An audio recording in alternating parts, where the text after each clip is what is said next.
Hi students, இந்த வீடியோல நாம சமச்சீர் 11th standard physics first lesson நம்ம பார்த்துட்டு இருக்கோம். ஆல்ரெடி நம்ம 3 கிளாஸஸ் கம்ப்ளீட் பண்ணிட்டோம் ஸ்டூடெண்ட்ஸ். நீங்க இப்பதான் நம்ம சேனலை பார்க்குறீங்கன்னா நான் ஃபர்ஸ்ட் லெசனோட பிளேலிஸ்ட் லிங்க்கை நான் கமெண்ட் செக்ஷனில் கொடுக்குறேன். நீங்களும் ரெகுலராக எல்லா கிளாஸஸும் எல்லா வீடியோஸும் பார்த்து நீங்கள் என் கூட சேர்ந்தே ஃபிசிக்ஸ் படிக்கலாம். ஸோ இன்றைக்கி நம்ம 4th கிளாஸ் பார்க்க போகிறோம். என்ன நம்ம இன்றைக்கி டிஸ்கஸ் பண்ண போகிறோன்னா important topic that is measurement. இந்த லெசன் ஃபுல்லாகவே உங்களுக்கு இந்த மெஷர்மெண்ட் அதை பேஸ் பண்ணி தான் இருக்க போகுது. ஸோ அதோட மெயின் டாபிக் குள்ள தான் நம்ம இப்போ என்டர் ஆகிறோம். ஸோ ஸ்டார்டிங்லேருந்தே எல்லா டெஃபினேஷன்ஸ் எல்லா பாயிண்ட்ஸையும் புரிஞ்சு படிங்க. ஜஸ்ட் மெமரைஸ் பண்ணாதீங்க. புரிஞ்சு படிச்சிங்கன்னா தான் உங்களுக்கு ஃபிசிக்ஸ் ஈஸியாக இருக்கும். ஸோ அதனால் இந்த டாப்பிக்கை நல்லா அண்டர்ஸ்டாண்ட் பண்ணி படிங்க. ஸோ மெஷர்மெண்ட்னா என்னன்னு நம்ம பார்க்க போகிறோம். இந்த லெசன் பேரே அதுதான், nature of physical world and measurement. மெஷர்மெண்ட்னா என்னென்னா comparison of physical quantity with its standard unit is known as measurement. ரெண்டு ஃபிசிக்கல் குவான்டிட்டியை கம்பேர் பண்ணுறது தான் மெஷர்மெண்ட். அதாவது ஸ்டாண்டர்ட் யூனிட்டில், ஸ்டாண்டர்ட் யூனிட்னா நிறைய யூனிட்ஸ் வந்து அந்த காலகட்டத்தில் டிஃப்ரெண்ட்டாக யூஸ் பண்ணிட்டு இருந்திருக்காங்க. பட் சயின்ஸ் அண்ட் ஃபிசிக்ஸ்லாம் டெவலப் ஆகும்போது எல்லாருமே பொதுவாக யூஸ் பண்ணக்கூடிய ஸ்டாண்டர்ட் யூனிட் ஆஃப் மெஷர்மெண்ட்ஸை கொண்டு வந்தாங்க.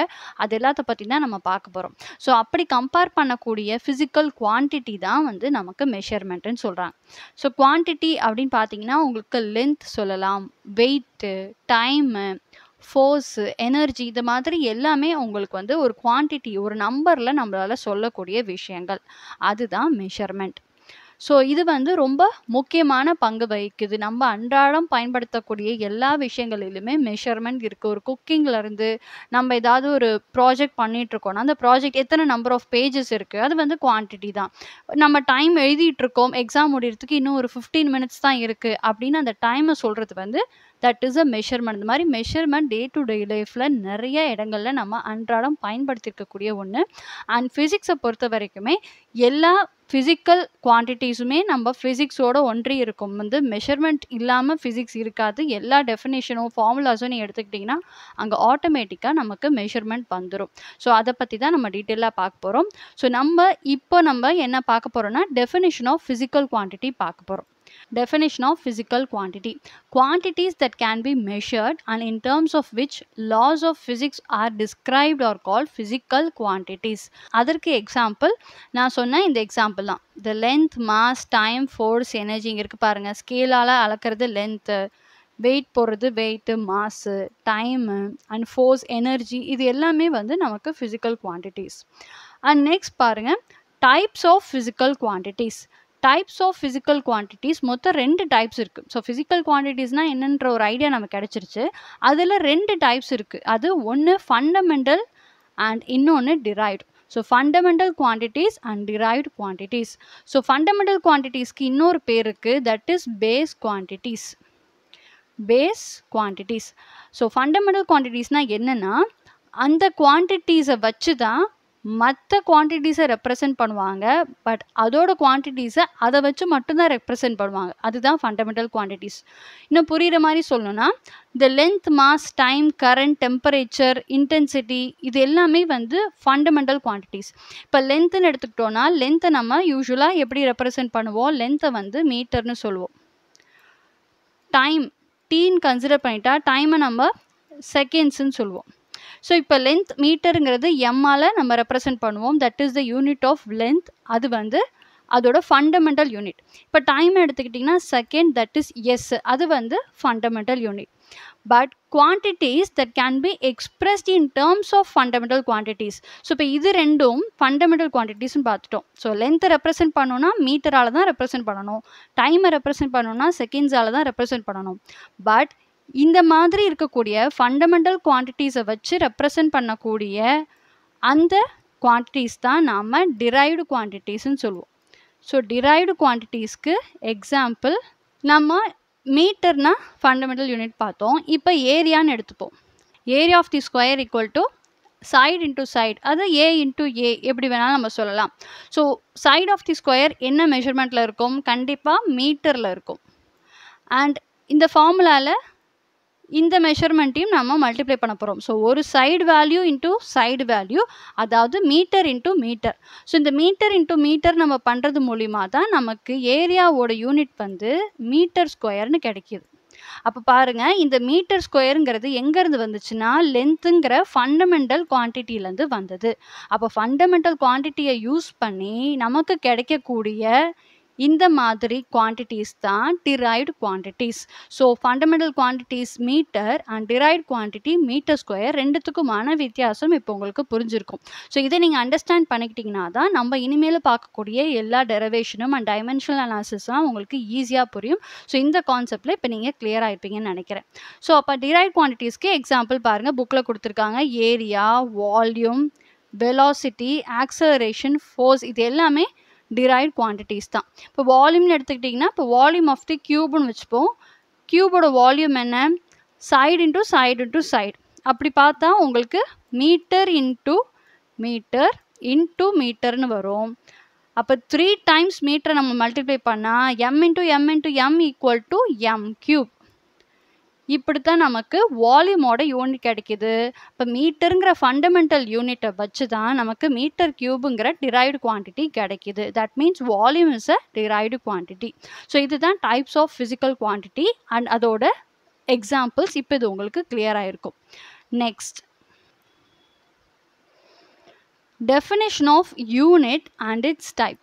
இப்போ ஃபிசிக்கல் குவான்டிட்டியோட டைப் பார்த்தோம், அதோட எக்ஸாம்பிள்ஸ் பார்த்தோம். யூனிட்னா என்ன, அதோட டைப்ஸ், அதோட வகைகள் என்னன்னு பார்க்க போகிறோம். The process of measurement is basically a process of comparison. பொதுவாகவே மெஷர்மெண்ட்டு நம்ம எதுக்கு தேவைப்படுதுன்னா கம்பேர் பண்ணுறதுக்கு. ஃபார் எக்ஸாம்பிள், இப்போ வந்து ஒரு ஸ்டூடெண்ட் வந்து மேக்ஸில் 99 வாங்கியிருக்காங்க, இன்னொரு ஸ்டூடெண்ட் மேக்ஸில் 100 வாங்கியிருக்கான்னு வச்சுப்போம். இப்போது 99ங்கிறதும் ஒரு குவான்டிட்டி, 100ங்கிறதும் ஒரு குவான்டிட்டி. இப்போ இந்த மெஷர்மெண்ட் நமக்கு ஏன் தேவைப்படுது? ஸோ இந்த ஸ்டூடெண்ட் செகண்ட் மார்க் ஸ்கோர் பண்ணியிருக்காங்க, இந்த ஸ்டூடெண்ட் ஃபர்ஸ்ட் மார்க் ஸ்கோர் பண்ணியிருக்காங்க. To compare. ஸோ இந்த கம்பேரிசனுக்கும் இந்த மெஷர்மெண்ட் மெயினாக நம்ம யூஸ் பண்ணுறோம். ஸோ அந்த வந்து ஃபர்ஸ்ட் பாயிண்ட்டாக நம்ம பார்க்குறோம். To measure a quantity we always compare it with some reference standard. So சும்மா நம்ம வந்து ஏதோ ஒன்று எடுத்து எதோட கம்பேர் பண்ணிட மாட்டோம், அதுக்கு ஒரு ஸ்டாண்டர்ட் இருக்குது, அப்படி தான் நம்ம அதை கம்பேர் பண்ணணும். ஃபார் எக்ஸாம்பிள், நம்ம ஒரு 10 மீட்டர் லென்த் இருக்கக்கூடிய ரோப் எடுத்துக்கிறோம். 10 மீட்டர் லென்த் இருக்கக்கூடிய ஒரு ரோப், இதுதான் இந்த ரோப்புன்னு கன்சிடர் பண்ணிப்போம். இதோட லென்த் வந்து 10 மீட்டர். இதை நம்ம எப்படி கம்பேர் பண்ணலாம் அப்படின்னா, இப்போ 1 மீட்டர் இருக்கக்கூடிய ஒரு ரோப்பை நம்ம எடுத்துட்டு இந்த 10 மீட்டர் ரோப்பை பார்த்து இது வந்து இந்த ரோப்பை விட 10 மடங்கு ஜாஸ்தியாக இருக்குது, 10 டைம்ஸ் 1 மீட்டர்னு நம்ம சொல்லலாம். இப்போ இந்த 1 மீட்டர் அப்படிங்கிறது தான் ஸ்டாண்டர்ட் யூனிட். இந்த 1 மீட்டர் விட இது 10 மடங்கு இருக்குது. இப்போ 10 மடங்கு இருக்குன்னா நம்ம பேசக்கூடிய அந்த ரோப் வந்து 10 மீட்டருங்கிறத நம்ம எக்ஸ்பிளைன் பண்ணுறோன்னு அர்த்தம். இங்கே 1 மீட்டருங்கிறது தான் நம்ம மெஷர் பண்ணக்கூடிய அந்த ஸ்டாண்டர்ட் லென்த். அந்த ஸ்டாண்டர்ட் லென்த்து தான் நாம் யூனிட் ஆஃப் குவான்டிட்டின்னு சொல்லுவோம். Here the 1 meter is the unit of quantity length. So rope வந்து நீளத்தில் தான் அளப்போம். இப்போ நீளத்தில் அளக்கக்கூடிய அந்த 1 மீட்டருங்கிறது தான் அந்த லென்த்தோடைய யூனிட் அப்படின்னு சொல்கிறாங்க. ஸோ இதுவும் உங்களுக்கு இப்போ கிளியர் ஆகிருக்கும். Next, definition. An arbitrary chosen standard of measurement of a quantity which is accepted internationally is called the unit of quantity. இதோட எக்ஸாக்ட் டெஃபினிஷன் என்னன்னா, an arbitrarily chosen standard of measurement of quantity. So இதுதான் அளவுன்னு நம்ம வந்து ஒரு ஸ்டாண்டர்டாக fix பண்ணிட்டோம், அது இன்டர்நேஷ்னலாக அக்செப்ட் பண்ணப்பட்டிருக்கு. அப்படி இருக்கக்கூடிய அந்த குவான்டிட்டி தான் unit of quantity. The units in which the fundamental quantities are measured are called fundamental unit or base unit. So fundamental யூனிட்லாம் நம்ம வந்து முன்னாடி டெஃபினிஷன் பார்த்தோம். ஸோ அதை தான் சொல்கிறாங்க த யூனிட்ஸ். இந்த ஃபண்டமெண்டல் குவான்டிட்டிஸ் வந்து நம்ம மெஷர் பண்ணுறதுக்கு பயன்படுத்தக்கூடிய அந்த யூனிட் வந்து ஃபண்டமெண்டல் யூனிட்டு போ. ஸோ ஃபண்டமெண்டல் குவான்டிட்டிக்கு நம்ம எக்ஸாம்பிள் பார்த்தோம், மீட்டர் பார்த்தோம். அப்போ மீட்டருங்கிறது ஃபண்டமெண்டல் யூனிட். செகண்ட், டைமுக்கு நம்ம செகண்ட் சொல்லுவோம், அந்த செகண்டுங்கிறது ஃபண்டமெண்டல் யூனிட். ஸோ இது நம்ம அண்டர்ஸ்டாண்ட் பண்ணிக்கலாம். All other physical quantities which can be obtained by the suitable multiplication or division of powers of fundamental units are called derived units. So இப்போ fundamental units என்னன்னு பார்த்தோம், fundamental குவான்டிட்டிஸ்க்கு இருக்கக்கூடிய யூனிட்ஸ்ன்னு பார்த்தோம். But derived quantities எங்கேருந்து வருது? Fundamental குவான்டிட்டிஸ்லேருந்து தான் வருது. நம்ம இந்த எக்ஸாம்பிள் மூலிமா பார்த்தோம், உங்களுக்கு கிளியர் ஆகிருக்கும். இப்போ ஏரியா ஸ்கொயர் எப்படி வருது, கியூப் அதாவது volume of cube, metre cube எப்படி வருதுன்னு பார்த்தோம். அப்போ இந்த மீட்டர் ஸ்கொயருங்கிறது டிரைவ்ட் யூனிட், மீட்டர் கியூப்ங்கிறது டிரைவ்ட் யூனிட். இதெல்லாம் நீங்கள் ஈஸியாக அண்டர்ஸ்டாண்ட் பண்ணிக்கலாம். இதுதான் நம்ம இந்த 1.4.3ல பார்க்குறோம் definitions of unit and its types. So யூனிட்டோட டெஃபினேஷன் அண்ட் அதோட டைப்ஸ் வந்து நம்ம பார்த்தாச்சு. Next 1.4.4 different types of measurement system. So நான் முன்னாடியே சொன்ன மாதிரி அந்த காலகட்டங்களில் மெஷரிங் சிஸ்டம் வந்து டிஃப்ரெண்ட்டாக இருந்துச்சு. ஒவ்வொருத்தவங்க அவங்கவுங்க கன்வீனியன்ஸ்க்கு யூஸ் பண்ணிட்டு இருந்த பல மெஷர்மெண்ட் சிஸ்டம்ஸ் இருந்துச்சு. ஸோ அதோட டைப்ஸ் தான் நம்ம பார்க்க போகிறோம். The complete set of units which is used to measure all kinds of fundamental and derived quantities is called system of units. So fundamental and then derived quantities வருது. அது ரெண்டத்தையும் நம்ம வந்து மெஷர் பண்ணுறதுக்கு பயன்படுத்தக்கூடிய ஒரு செட் ஆஃப் யூனிட்ஸ், அதாவது எல்லா யூனிட்ஸும் சேர்ந்த ஒரு சிஸ்டமை தான் நாம் வந்து மெஷர்மெண்ட் சிஸ்டம்னு சொல்லுவோம். அதில் ஒரு சிஸ்டம் வந்து எஃபிஎஸ் சிஸ்டம். எஃபிஎஸ் சிஸ்டம்னா British engineering system of units. இந்த சிஸ்டமில் லென்த்துக்கு ஃபுட் அப்படின்னு யூஸ் பண்ணுவாங்க, வெயிட் பவுண்டு அண்ட் டைமுக்கு செகண்டுன்னு யூஸ் பண்ணுவாங்க. ஸோ இது வந்து இந்த எஃபிஎஸ் சிஸ்டமில் இருக்கக்கூடிய measurements. And CGS system is also known as Gaussian system. இதில் சி அப்படின்னா இந்த சென்டிமீட்டரை குறிக்குது, ஜி அப்படின்னா கிராமை டினோட் பண்ணுது, எஸ்ஸுன்னா செகண்ட் டைமை குறிக்கக்கூடிய ஒரு எழுத்து. ஸோ இந்த 3 யூனிட்டை தான் பேசிக் யூனிட்ஸாக இந்த சிஸ்டமில் பயன்படுத்தினாங்க. Next MKS system. இந்த எம்கேஎஸ் சிஸ்டமில் இருக்கக்கூடிய எம் வந்து மீட்டர், கே வந்து கிலோகிராம் அண்ட் எஸ் வந்து செகண்ட் டைமு குறிக்கிறது. ஸோ இந்த 3 மெஷர்மெண்ட்டும் இருந்த சிஸ்டம் தான் MKS system.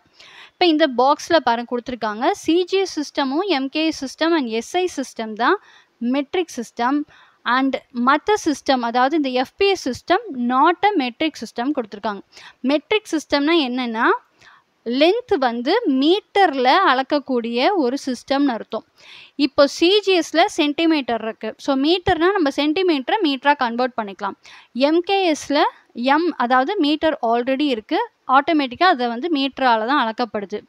SI unit system நம்ம இனிமேட் பார்ப்போம், அதுலேயும் மீட்டர் இருக்கும். இப்போ இந்த 3 சிஸ்டம்லையுமே மீட்டர் இருக்கிறதுனால இந்த சிஸ்டமை மெட்ரிக் சிஸ்டம்னு சொல்லுவாங்க, அப்படி இல்லைனா டெசிமல் சிஸ்டம்னு சொல்லுவாங்க. பட் எஃபிஎஸ் சிஸ்டமில் பார்த்தீங்கன்னா எஃபிஎஸில் F foot, P pound, S second. So இப்போ இங்கே மீட்டரே கிடையாது. இப்போ மீட்டர் இல்லாததுனால இந்த சிஸ்டமை வந்து மெட்ரிக் சிஸ்டம்னு நாம் சொல்ல மாட்டோம். The FPS system is not a metric system. So இது வந்து டூ யூ நோ அப்படின்ட்டு ஒரு பாக்ஸை நமக்கு ஜஸ்ட் ஃபார் இன்ஃபர்மேஷன் கொடுத்துருக்காங்க. ஸோ இதை நம்ம தெரிஞ்சுக்கிட்டோம். ஸோ இன்றைக்கி கிளாஸ் நம்ம இதோட கன்க்ளூட் பண்ணுற ஸ்டூடெண்ட்ஸ். நம்ம நெக்ஸ்ட் கிளாஸில் எஸ்ஐ யூனிட் சிஸ்டம்னா என்னன்னு பார்ப்போம். ஸோ இப்போ இந்த உங்களுக்கு மெஷர்மெண்ட்னா என்ன, யூனிட்னா என்ன, குவான்டிட்டிஸ்னா என்னங்கிறத பேசிக் நீங்கள் அண்டர்ஸ்டாண்ட் பண்ணியிருப்பீங்கன்னு நினைக்கிறேன். இது நீங்கள் புரிஞ்சுக்கிட்டிங்கன்னா இனிமேட் படிக்க போகிறது எல்லாமே இதோட லிங்க்டாக அப்படி செயின் மாதிரி லிங்க் ஆகி தான் வரும். படிக்கிறதுக்கும் உங்களுக்கு ரொம்பவே ஈஸியாக இருக்கும். ஸோ தொடர்ந்து நம்ம சேனலை பாருங்கள் ஸ்டூடெண்ட்ஸ். ஸோ நீங்கள் ஆல்ரெடி அப்லோட் பண்ண வீடியோஸ் பார்க்கணுன்னா பிளேலிஸ்ட் லிங்க்கை நான் கமெண்ட் செக்ஷனில் கொடுக்குறேன் பாருங்கள். அண்ட் இனிமேலும் ரெகுலராக பிளேலிஸ்ட்டில் வீடியோஸ் ஆட் ஆகிட்டே இருக்கும். நீங்கள் கண்டினியூஸாக என் கூட சேர்ந்தே நீங்கள் படிக்க முடியும். தமிழ் மீடியம் ஸ்டூடெண்ட்ஸ் நீங்கள் உங்கள் புக்கை ரெஃபர் பண்ணிவிட்டு நான் சொல்கிறதுலாம் நீங்கள் அப்சர்வ் பண்ணிக்கிட்டீங்கனாலே உங்களுக்கு உங்களுடைய கொஸ்டின் ஆன்சர்ஸை படிக்கிறது ரொம்பவே ஈஸியாக இருக்கும். ஸோ அதனால் தமிழில் ஸ்பெசிஃபிக்காக மேம் நடத்தலை அப்படின்னு நீங்கள் நினைக்காதீங்க. நான் தமிழில் தான் எக்ஸ்பிளைன் பண்ணுறேன். உங்கள் புக்கை ஓப்பன் பண்ணி வச்சுட்டு நான் சொல்கிறத நீங்கள் கவனிச்சிங்கன்னா உங்களுக்கு நான் நடத்துகிறது ரொம்ப புரியும். அண்ட் நீங்களும் சரி English medium students, Tamil medium students both நீங்கள் 2 பேருமே ஈஸியாக படிக்கிறதுக்கு நிச்சயமாக ஹெல்ப்ஃபுல்லாக இருக்கும். தொடர்ந்து நம்ம சேனலை பாருங்கள். இன்னும் வரக்கூடிய வீடியோஸ் எல்லாமே உங்களுக்கு யூஸ்ஃபுல்லாக இருக்கும். All the very best students. Study well and happy learning.